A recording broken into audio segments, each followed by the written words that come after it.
Yo, we're back, of course, in the usual spot in Grand. And today, of course, everybody's been waiting for the loot video. So here we are with the loot video. Real quick, I've got to make some caveats, of course, and I'm going to try to breeze through this as quickly as possible because I do know that we are looking at a pretty long video as it stands anyway. So, quick caveats. This won't be perfect. It's really hard to absorb all the nuances relating to every single spec, so some details will be missed. I try to explain myself as best I can, but at the same time I am trying to keep it brief. Secondly, this is very much only on a class context. I don't know your raiders, I don't know if they're slackers, pumpers, etc. So, take a pinch of salt with a lot of these recommendations. This is only looking at class, nothing else.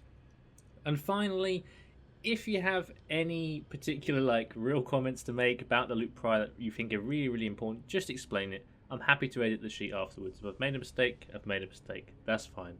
But just so you know, I've worked a lot on this lately, and you are going to get a few coughs, by the way. Been coughing for a long time now, since being ill in December. So bear with me on that. But yeah, lots of research. We're going to jump right in straight away and try and get some stuff done. So first and foremost, we have Braces of Martyrdom. These are pretty much for your Resto Druids that have bad luck on their Bis, which is Rejuvenating Braces, or Holy Priests that haven't crafted their Bis Braces yet. Likewise, due to the strength of haste, Shamans and Priests are going to generally prefer all the haste items quite exceptionally much in terms of the crafted braces especially. So just a quick one there, Resto Druids or Holy Priests that are slacking a little bit.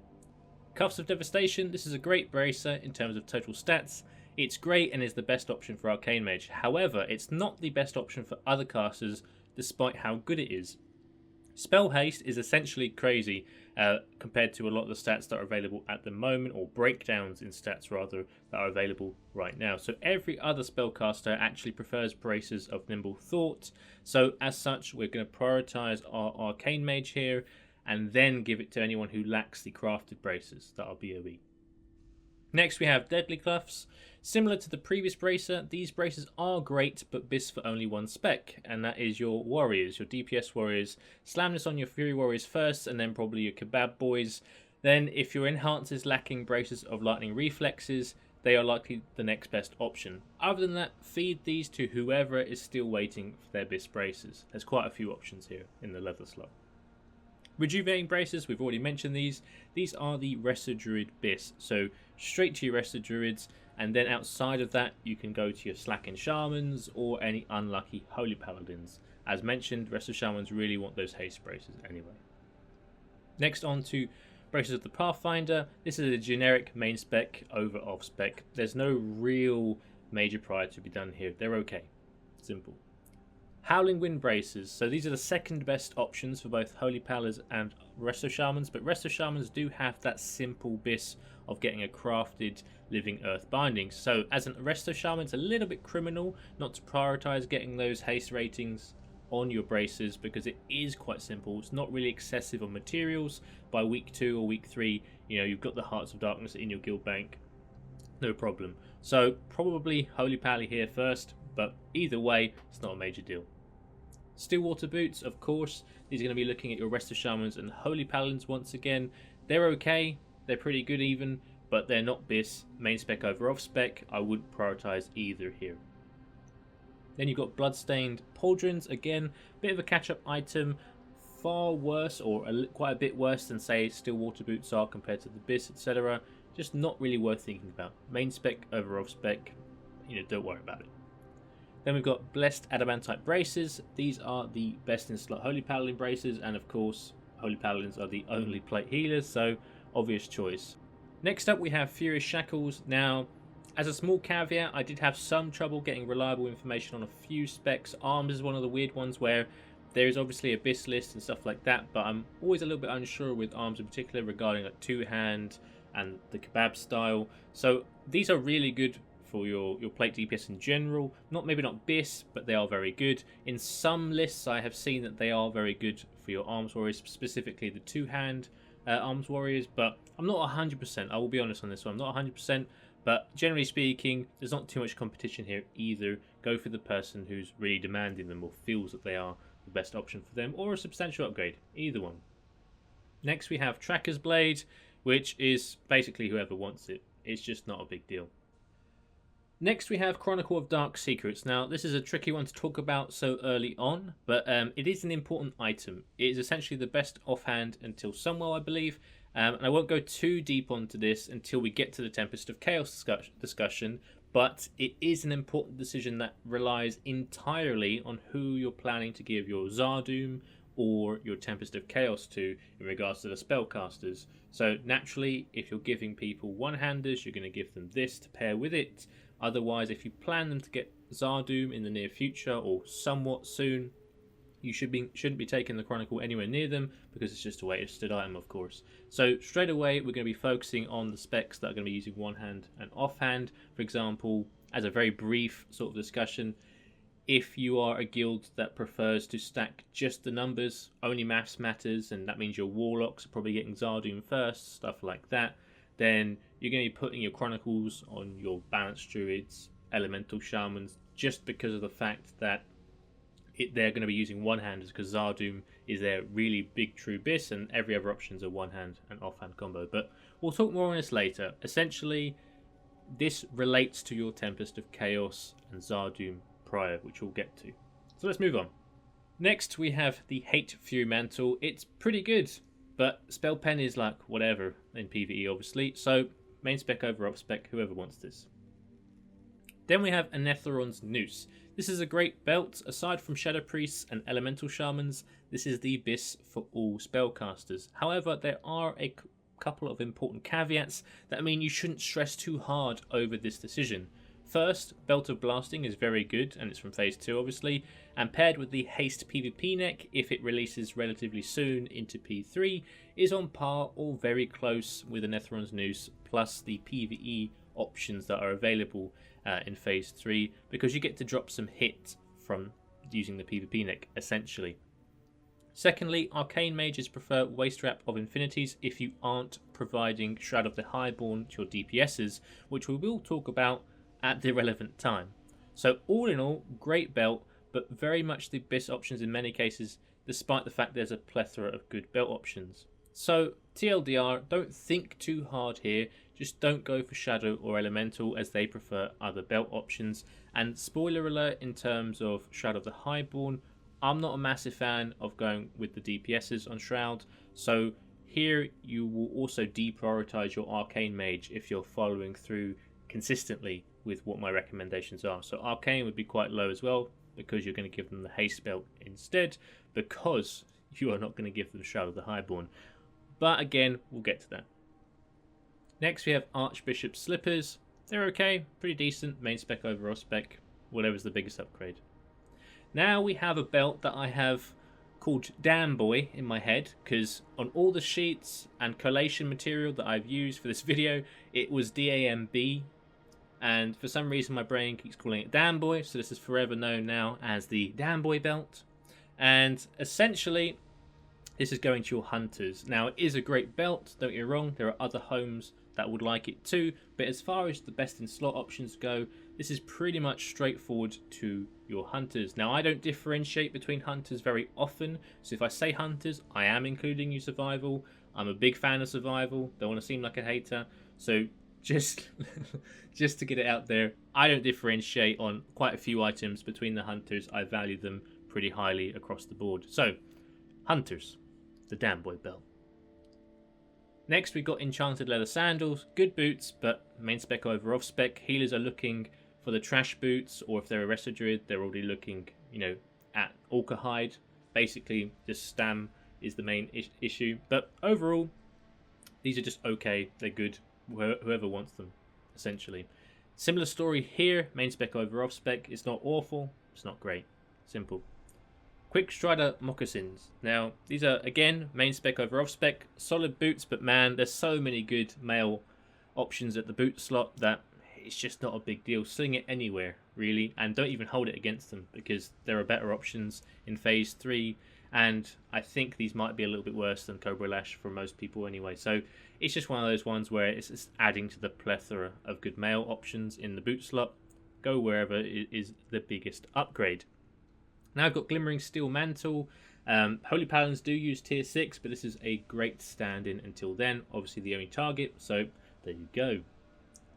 The Unbreakable Will next. Now, this is a bit too defensive, really, to be useful. It looks cool, as we'll see here real quick.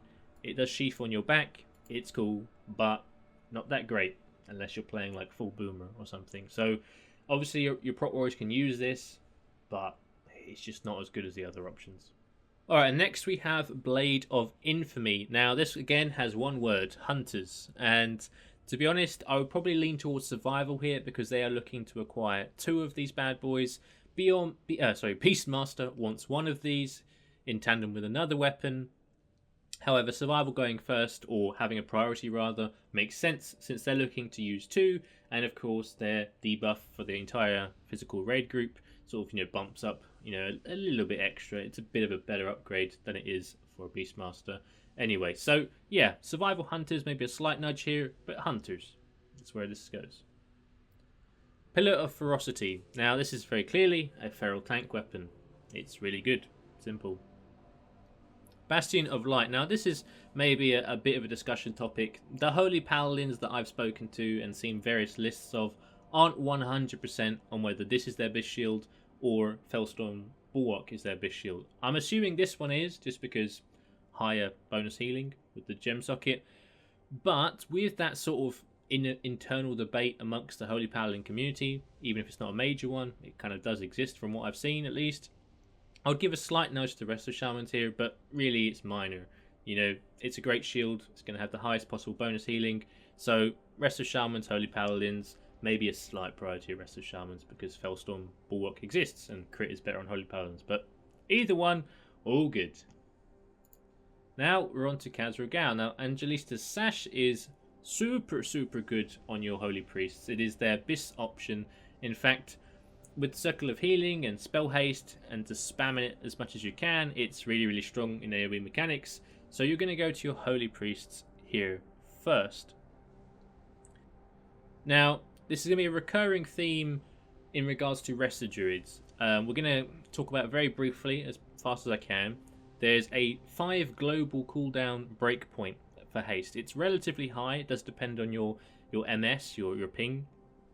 But essentially, Druids can fit in 4 globals between every life bloom, typically, baseline. When they get enough haste, they can fit 5 in before refreshing. And essentially, that obviously leads to bigger gains. But Rest of Druids already are kind of ridiculously high pumpers when you do it correctly and when there's enough damage to sort of reliably, heal enough. And that 5th GCD isn't super crazy compared to the gains you're going to see on, say, a Circle of Healing Priest or Resto Shaman, even because of the sort of slow, clunky cast speed of Chain Heal. Haste really helps. So as a general thing, you're going to see me recommend a 4 GCD item set for Resto Druids across the board, because this is going to be focused on the early weeks, right? In 4, 6, 8 weeks time, you don't care what I've said in this video. You only really care when things are new and fresh and, items have got loads of possible destinations. So initially, I'm not a massive fan of going for the 5 GCD gear setups for your Resto Druids, because the gains for Resto Shaman and Holy Priest are just better, to be honest, I think, across the board. That's not to say Resto Druids aren't pumpers. They are. But it's just one of those relative gains thing. That's all. Now we're moving on to a pretty contested item, and this one's going to be interesting. This one will actually take you by surprise. Now, I did do a lot of thinking around this one, and this one's not purely mathematical. Little hint. So, literally every spellcaster besides mages view these as BIS. A notable exception are warlocks that have Vestments of the Sea, which, as far as I understand, Vestments plus 4-piece, including the legs, is similar or better than the 4-piece plus these legs. So given that in the phase 2 video I very much lent into prioritizing Vestments to warlocks, I'd actually lower their prio here, as many will have Vestments, and I suspect you'll still be running Vash every week for a quick kill to try and get more Belt of 100 deaths or Vestments anyway. So, another small warlock note as well. that was highlighted by Zfan's Wowhead guide, which was really useful actually in constructing this, is that fire warlocks should be less prioritized than shadow-based warlocks, as they can drop hit on their neck due to the existence of Hellfire encased pendant. Alongside this, elemental shamans have pretty good tier 6 legs, with the gap being fairly small. With these slight diminishing factors in mind, I personally would cautiously propose that you prioritise specs with less good alternatives such as Shadow Priest and Boomkin. Not only do they actually utilise the spirit, which is on these legs, but you're running 0 or 1 of each typically. With that the case, it's not too much of a stretch to throw these specs a good item here, whereas in other contested situations, you're not going to be as kind, let's put it bluntly. So this is one of those items where, whilst it is BIS for several specs, and is a very good item, it's one of those items that is highly contested, but not big enough to really be too much of a big deal, if that makes sense. This is why I would actually put it on your Shadow and Boomkin first, as sort of like a fairness thing. It's BIS for them, it's BIS for others, but the gains for everybody is not crazy. It's pretty good across the board. So I would advocate here throwing Shadow and Boomkins a bone. So my loose priority here is Shadow equal to Boomkin, followed by Elemental Shamans and Shadow Locks, followed by Fire Warlocks. And then you've got mages, in particular Arcane Mage uses tier 6 legs. I believe Fire might use Channeled Elements, but this is one of those specs where I've had less information, to be honest, at least. And also it's just not that popular, so I'll be honest, I haven't looked into it as much as other specs. But in terms of these legs, I think that's a pretty safe, sort of fair sort of way of approaching this, because it's great, but not so great that you need to really pull your hair out over min-maxing and stuff like that. It's a good way to keep people happy. Next we have blue suede shoes. These are pretty good. They're a good sort of fill-in spot if you don't get Slippers of the Seedcaller. The main issue is that it has spell hit on it, and you'll find out that casters across the board here are trying to drop spell hit like crazy, as we've sort of already seen with the Hellfire encased pendant thing. So these are great. I wouldn't prioritise either way. It's just one of those things where the itemization is a little bit off compared to what the rest of the itemization looks like for the spellcasters. So these are a bit like but they're good. They're okay. Next we have Razor Fury Mantle. Again, don't really know what to do with this. Main spec over off spec, maybe even DE pretty quickly. So next up we have Belt of the Crescent Moon. Boomkins will want to use this if they're over the hit cap and don't have a Netheron's Noose. So pretty safely you can go towards your Boomkins here. There is, a reason to give this potentially to an Elemental Shaman, but there is a much better Elemental Shaman belt later on that's only for them. It's a male belt, so don't stress too much. This is a Boomkin item, maybe an early item, but realistically, no one's batting an eyelid too much at this one. Black Featherlight Boots. These are pretty much, MS, OS, maybe even DE, really. And the same can be said of Beast Tamers. They're not like trash or like completely useless, but for players that have been playing consistently with pretty much Phase 2 BIS and looking for Phase 3 BIS, it's probably a DE. Next we have Veilstalker Girdle. This again doesn't have too much demand, but it is very good if your Rep Paladin does not have 100 deaths yet. If they haven't been so lucky, this is a great second alternative. Next up we have Sun-Touched Chain Leggings. Now these are really good legs, but both Resto Shaman and Holy Paladin use gloves as their off-piece. They're looking to do 4-piece plus gloves as the off-piece. So whilst these are great in the sort of short term, they're not really going to get used for any sort of long time period at all. So either or doesn't really matter. Whoever doesn't have Worldstorm legs or whatever they're called, no, those are the gloves, right?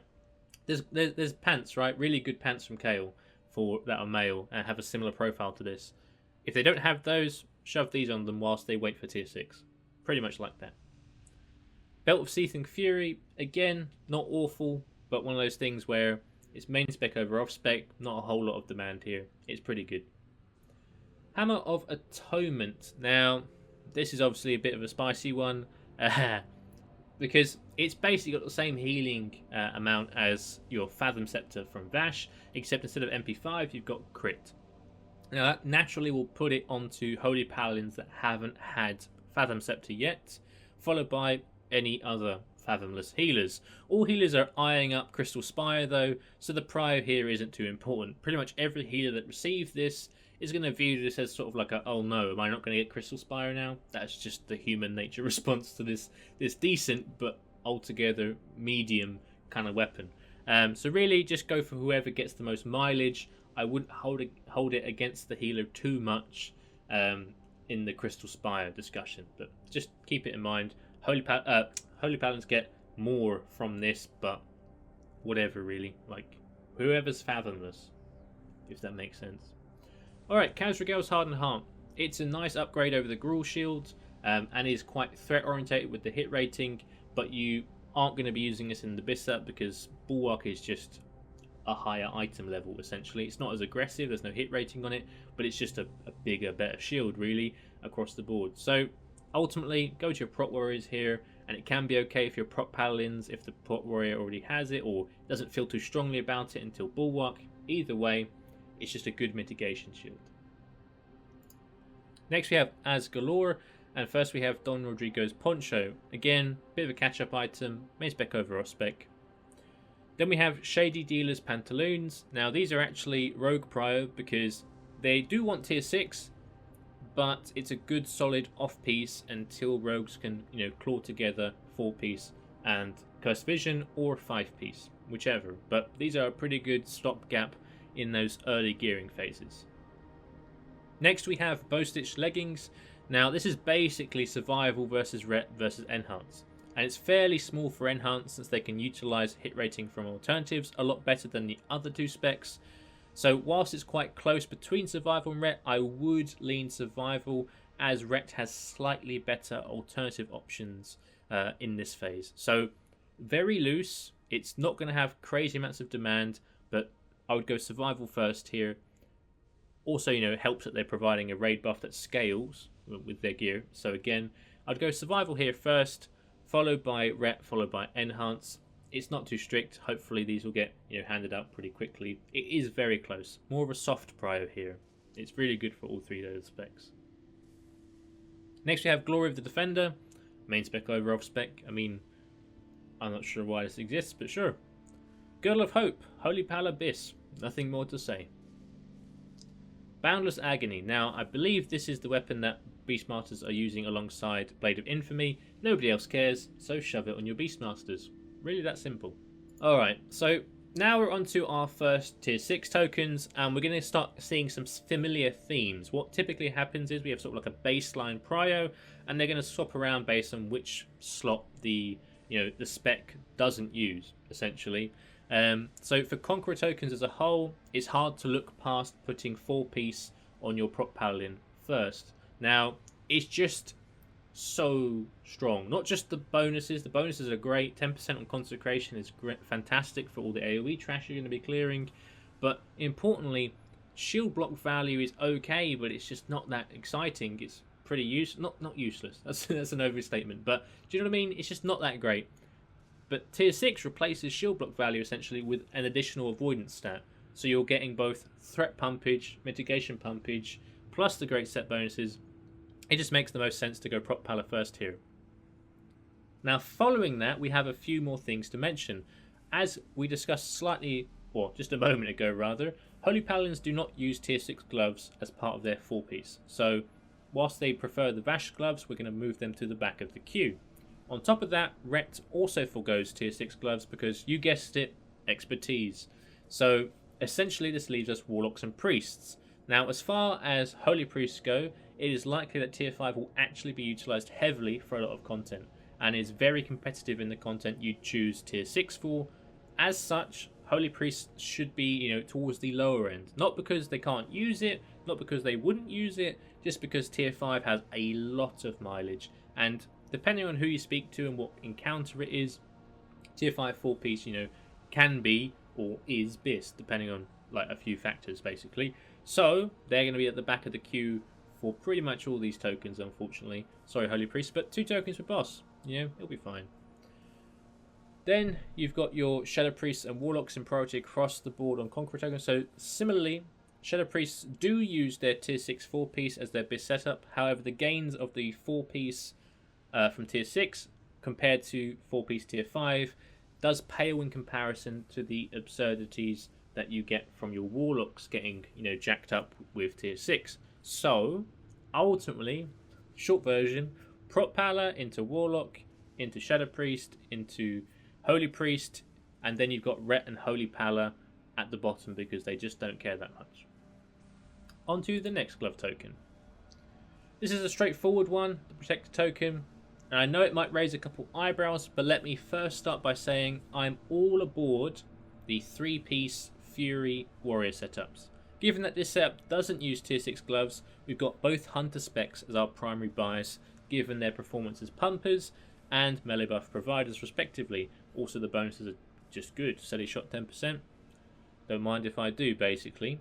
Now, if your warriors are locked into the 4-piece setup, or you'd rather than go that route, you can prior warriors here too. But I do think it's a shame to not utilise Scripts of Silent Justice at all, even though it adds Cursed Vision competition to a higher degree. Prot warriors prefer Gauntlets of Enforcement over tier 6, so they are out of the picture, and this leaves us with Shamans. Now, Resto Shamans do want their 4-piece, it's incredibly good, but they want those haste off pieces, and there are some absurd haste gloves available to Resto Shamans and Resto Druids. So basically, not a big deal here. They can be used in the meantime, but we're going to lower their prior because it just doesn't formulate their best setup, essentially. So this then begs the question of who do we give after the Hunters, and it's going to be Elemental Shamans because they are using 4-piece with legs as their off-piece. So they will be using tier 6 gloves. Their set bonuses are pretty good, especially like 5% lightning bolt doesn't sound crazy, but it is pretty nice across the board. So either way, that's nice. Enhanced don't use tier 6 at all, so they're at the bottom again with Prot Warrior. So in short, both Hunter specs, followed by Elemental, followed by Fury and Arms Warriors, because I personally like the 3-piece setup as a sort of focus, especially for Furies. And that's going to be equal to Resto Shamans as well. And then at the back of the queue, because they don't really need them, Enhance and Prot Warrior. Now we're on to the Glove Hero token. Now this token is also fairly straightforward. Ferals and Rogues would give their left nut for their 4-piece essentially. It's a pretty big aspect of their gearing. They're not really prioed anywhere else too aggressively. It's pretty much tier 6 is their main sort of prio. So basically those two first. Arcane Mages are using 4-piece tier 5, so they're going to be at the back of the queue for this glove token. But Fire Mages do use this token, so because they're using 4-piece tier 6. So essentially, we're going to put them at a similar footing with the Rogues in sort of that second place or equal to second place location behind Ferals. Then we have a discussion between Balance and Resto Druid. Now, here in particular, we know that I've just talked about haste gloves relating to Resto Druids and Resto Shamans. That is their best off-piece, in particular for Resto Druids as well. So we are going to give a slight nudge to the Balanced Druids here. One thing to note though with the Balanced Druids is they only get a small upgrade for 4-piece tier 6 over 4-piece tier 5. Up until when I made the phase 2 video, it was sort of, I don't know, accepted knowledge or assumed that tier 5 4-piece would be BIS in phase 3 too. Turns out it isn't, but it is a very small upgrade overall, considering it's 4 slots that you're replacing. It's just not that big. And essentially, this means that we're not going to be too high on balance across the board. We do want to get it onto them, but it's just not a priority. But in this case, because Resto Druids don't use the gloves, we are going to put them slightly higher. So to summarize, we have Ferals, followed by Rogues and Fire Mages, followed by Resto Druids and Balanced Druids with a slight nudge. Well, actually, followed by Balanced Druid, followed by Resto Druid, and then you've got Arcane Mage because they just won't really use tier 6 gloves at all. They already have a better option. This then moves us on to the Archimonde loot. How exciting. Sadly though, the first item is just a main spec over off spec item. It's not that crazy, it's okay, catch up.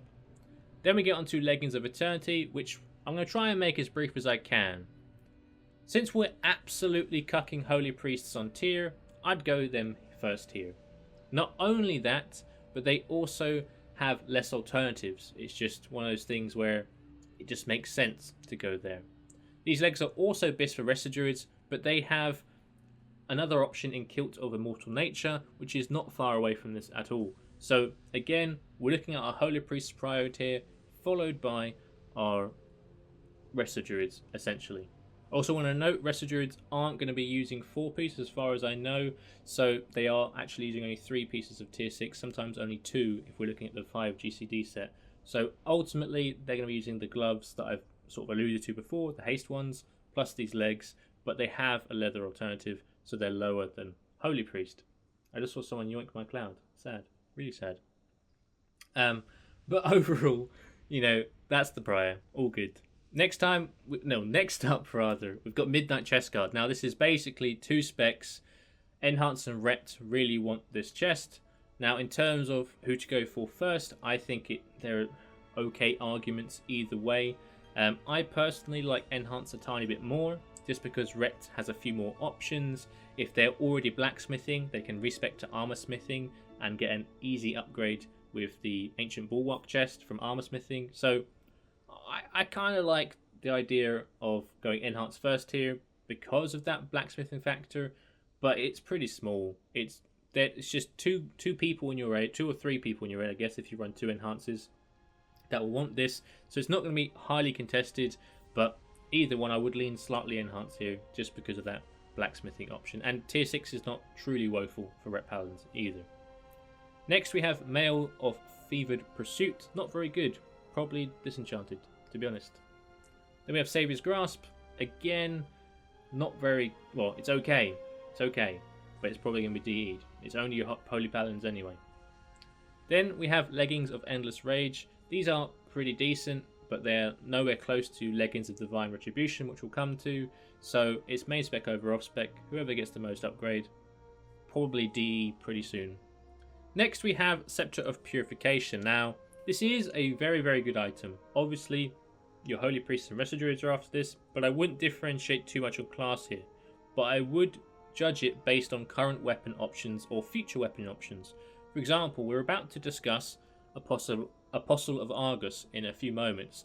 If your Wrestler Druid or Holy Priest is still rocking Light's Justice, and they're a good target to use Apostle for a little while until more stuff drops, I would pass them over on the Scepter here, just because you want to try and min-max that loot is being used rather than DE'd, right? Especially week 1, week 2, week 3 kind of range. So again, not a class prior per se, but I would keep an eye on, like, you know, who's got the worst weapons. Ironically, you might actually put this on somebody who's already got, you know, Light Fathom Scepter, as opposed to the Light Justice new guy that's just joined.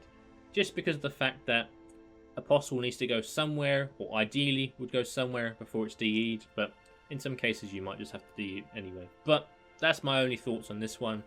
Hopefully it's not too contested. You might only be running 1 priest, 1 druid anyway. So, happy days. Now, we're on to a very spicy one. Buckle in for this one. It's got a few paragraphs on the script here. Now, this one has a simple answer and a slightly longer answer. We're obviously going to do both. First, it's Prot Paladin Bis, and is pretty much Bis for the rest of the expansion. You can debate it with the Season 4 mace, but, you know, that's far away and it's minor. So, essentially, this is Bis game for Prot Paladins. So it's clear that you're going to prio your Prot Paladin first, especially if you've got one. I mean, you just throw one away to the Prot Pally and you're sorted there, basically. So that is the sort of main thought, right? That's the simple version. However, there is a slight note to raise, and it's not going to be popular with the Prot Paladins, but I'm just trying to get as much information out as I can. Hammer of Judgment is a thing that exists from the trash loot table. We're going to talk about it in a little while. But Hammer of Judgment existing means we do have the option of trying to lower or alleviate the competition for Zardoom, the absurd staff from Illidan. So to put it bluntly, if you see a Hammer of Judgment before you see your first Tempest of Chaos, I would put the Hammer of Judgment on your Prot Paladin and then consider 1 or 2 casters, Mage Warlock, sorry, because obviously it's a sword.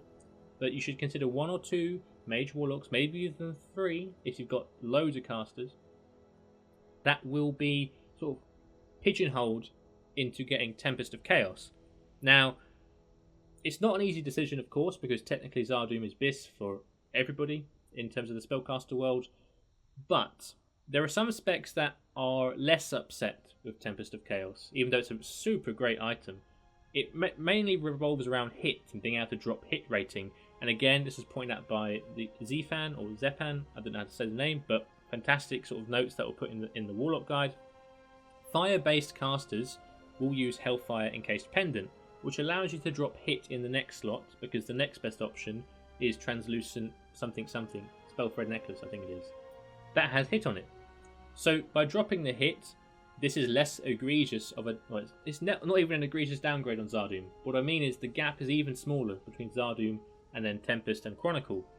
So I would actually put your Fire Mage / Fire Warlocks up there with your Prop Paladin, if the Prop Paladin already has been given a Hammer of Judgment. Now, you still might decide to go Prop Paladin first, don't get me wrong, that's fine.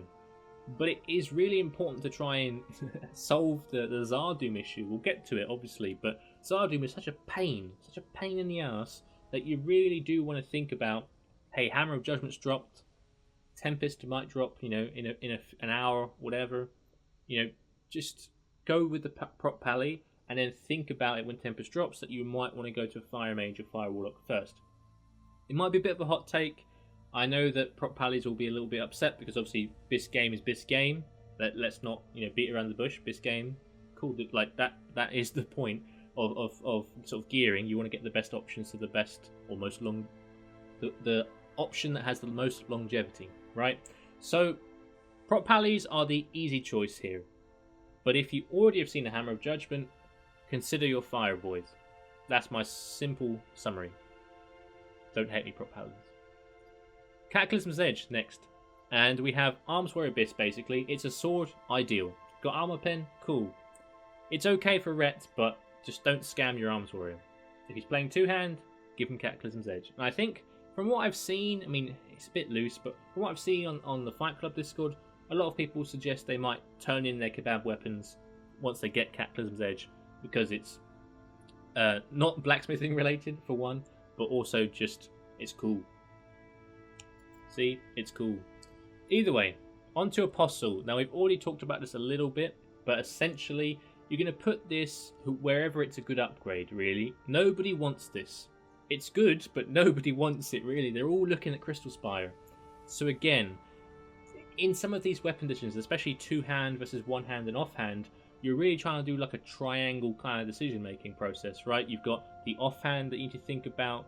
You need to think about what they currently got. You have to think about, you know, trying to get some usage out of items you'd ideally wouldn't drop. Like in an ideal world, all the healers want no Apostles to drop and all the Crystal Spires to drop. That's just how it is. The same way that all the casters would rather see 5 Zardooms than 5 Tempests. Just how it is. So this is one of those ones where you're looking to get it on the plebeiest geared healer, really, to try and sort of, you know, use it whilst you can, because ultimately it's not as competitive as other options later down the line. So that's my piece on the Apostle. Also, just realised there's a cloud. This time the bots will not yoink it from me. Hell yeah. Alright. With that little break, and wow, I'm way more zoomed in than I usually am. This is weird. Yep, fail. Wow. Nobody saw it. Nobody saw it. Cool. Alright. Next we're on to Antonidas' Aegis of Rapt Concentration. That one should be a tongue twister, to be honest. Imagine trying to say that really fast. Oh man. So, this is a priority for Prop Paladins. Now, I know, a lot of Elemental Shamans want to look cool and not having a silly little book in their offhand. They'd rather have a cool shield. I buy it, man. I really buy it. I would do the same. So, if your Elemental Shaman's adamant that they want a shield on the one hand, sure, go with it as well, with the Prop Pally. But realistically, that Elemental Shaman wants Zardoom, won't be using the shield, and even if they were using a one-hander, I think Chronicle is ever so slightly better. So, realistically, this is only going to your Prop Paladins. It's their best shield in regards to a generic set. If you're looking for full mitigation, obviously Bulwark pulls ahead, but this is fantastic, as you might expect. Next up, we have Bristle Blitz Striker.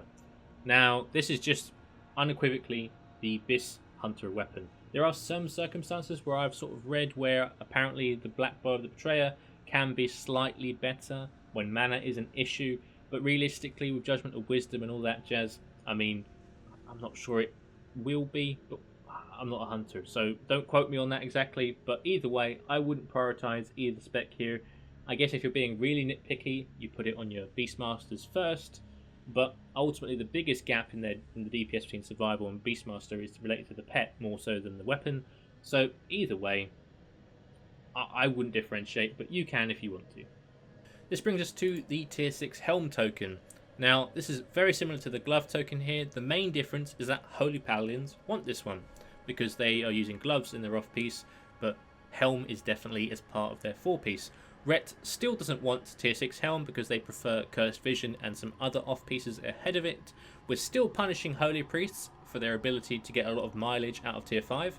Sorry, Holy Priests. So we have the same prio as the glove token, besides Holy Paladin moving up to join the Shadow Priest on prio.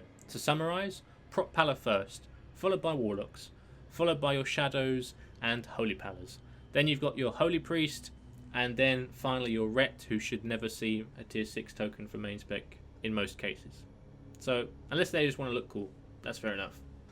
Alright, on to the next one. Let's start with who wants this badly. That amounts to Survival Hunters specifically, because they don't want Cursed Vision. Resto Shamans and Ellie Shamans. They are the main hungry boys for this token, and realistically those are where we're going to naturally put towards the front of the bias. At the bottom you have Prot Warriors who prefer a uncontested off-piece, faceplate of the Impenetrable, so you can give them a pass here compared to other specs entirely. Now obviously if you get unlucky, it's not a bad option to put a tier 6 helm on your Prot Warrior. It's just the case that there is no other recipient for faceplate, so realistically you don't want to waste a token by, being hasty. If it's week 6 and they still don't have a faceplate, sure man, throw it on the Prot Warrior, doesn't matter. But for the early stages, you're moving Prot Warrior to the bottom here.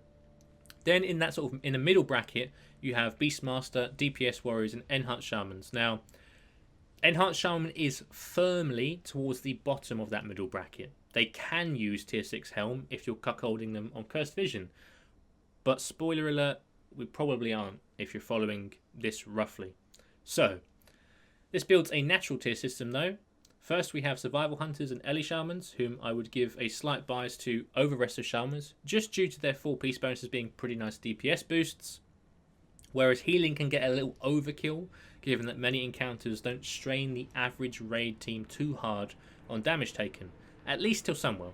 So following Resto Shamans, we have the quartet of specs that can utilise tier 6 helms whilst they wait for their BIS. These are the DPS Warrior specs, BM Hunters and Enhanced Shamans. BM should probably get a slight nudge over Warriors here, as accumulating 4-piece has a little bit more value overall, but then you've got your Fury Warriors and Arms Warriors who do, or can rather, use 4-piece very, very well whilst they wait for Cursed Visions. So if you're getting no luck with Cursed Visions, definitely put it on your Fury Warriors and your BM Hunters. It really does still sort of plug the hole, if you will, that Cursed Vision leaves if you don't get too many of them. Enhances, again, can use tier 6 helm as an alternative, but their alternatives to Cursed Vision are just pretty poo, to be honest. Like, that's the real good summary, really. Poo. So, we already kind of know what Cursed Vision looks like at the front of the queue, at least. But let's move on to the Vanquisher token. So, we have got the same old story. We've got our Ferals first, just because... Well, sorry, let me quantify this. Feral tanks first, main tank specifically. Your off tank, if they're playing relatively min-maxed, is going to wear Wolf's Head Helm, regardless, whether they are tanking often or not. They want to squeeze out that cat DPS because, hey, who doesn't want to live life on the edge when you're the Copium cat? Like, you just do. Anyway, so this is your Feral main tank first, 100%. Followed by your rogues. Now, Fire Mage are absent here because they actually use Cowl of the Illidary Council or something like that. We'll get onto it. But an off-piece helm. So, Arcane Mages and Fire Mages don't really want this. At least not urgently. So, they're at the back of the queue. Arcane Mage at the bottom because they just don't use it at all. And then once again, you're left with the balance versus resto conundrum. Here, I would lean resto purely because balance needs all 4 pieces to change it around. Plus, you got to give healers some love across the board at some point. It's a safe pick here. Your balance druid's already pumping with his tier 5 4 piece, at least as hard as an owl can pump. But ultimately, your resto druid is probably sort of like sitting there twiddling his thumbs, being a pumper on healing, but ultimately not getting too much prior because heal life is a rough one. So, resto over balance. To summarise, we've got feral tank, then rogue, then resto druid, then balance druid, then fire mage, then arcane mage, because arcane mage just doesn't use it. This then brings us to the trash items. Hooray! So first we have Nether Void Cloak. Now, this is the Shadow Priest Bis Cloak. It's very good for Shadow based Warlocks too, but in particular it's a hard Bis for Shadow Priest. There is no if or when or whatever, there's no caveat. It's just Shadow Priest Bis. So, them first. Then you've got your Shadow based Warlocks. This is pretty close to Bis, but the problem is the hit rating is kind of wasted because the cap is a bit of a problem this phase. So, this is a very good option. And it is going to be slightly better in the future when hit cap becomes less simple or less overcapped in terms of, as itemization improves. So again, Shadow-based Warlocks after that, pretty straightforward. Pepe's Shroud of Pacification. This is really good for your prop warriors, it's their Bis.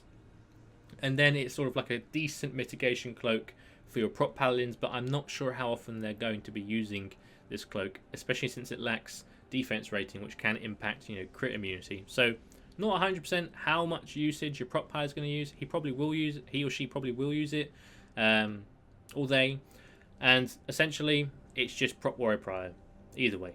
Then we've got Boots of the Divine Light.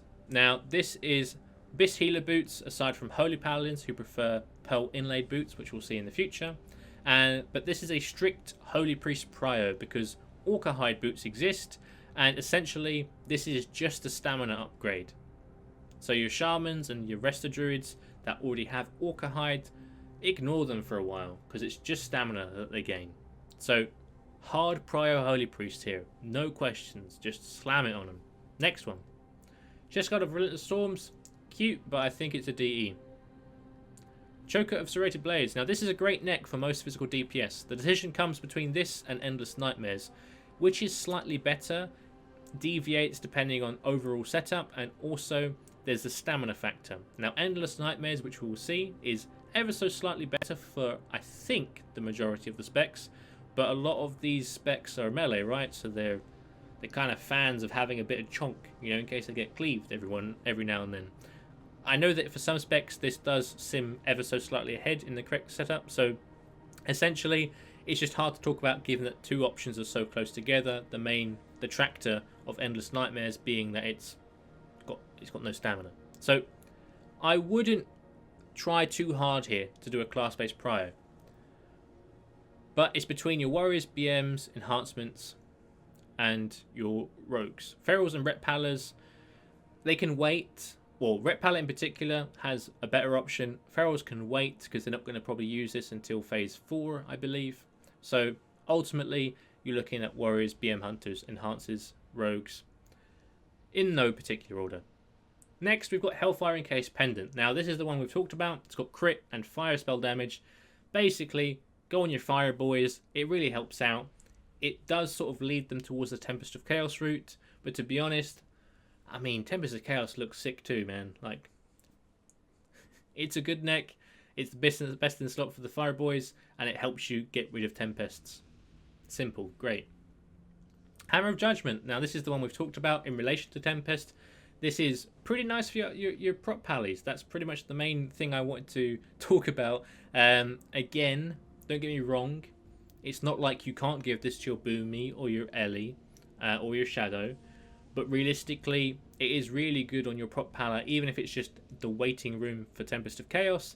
But also it does allow you some sort of flexibility with Tempest of Chaos in the future if this is on your prop pally, because ultimately you might get, not very many Zardooms, and then you're sort of sitting there going, man, the Zardoom waiting list is huge. How do we help this? And realistically, This is a good way to sort of try and alleviate the pressure by freeing up Tempested Chaos to some casters. Prop Pally definitely gets it first if it's okay. Always, like, it's just this game for them. But as we've discussed already, this is a good Prop Pally item. Aside from Prop Pallies, you're looking at Boomkin. They can utilize the hit a little bit better than Ellie or Shadow can, but ultimately it's all pretty close. Go on whatever it's the biggest upgrade. Again, this can help you out on the Tempest Zardoom situation, as we discussed. Next, we've got some cool looking weapons, but apart from the main hand, which could be pretty decent if you're coming out of phase 2 for a 2.7 speed. So, for example, if you've got Rod of the Sun King as an enhancement shaman, this is probably pretty decent, but it's nothing crazy, and there are better options, so we'll talk about those. But Enhance might want this. Simple. Next one, the 1.5 speed. I'm not sure this has a home at all, but I could be wrong. Hit me in the comments if I'm wrong. But I think this is a DE or a RP selection.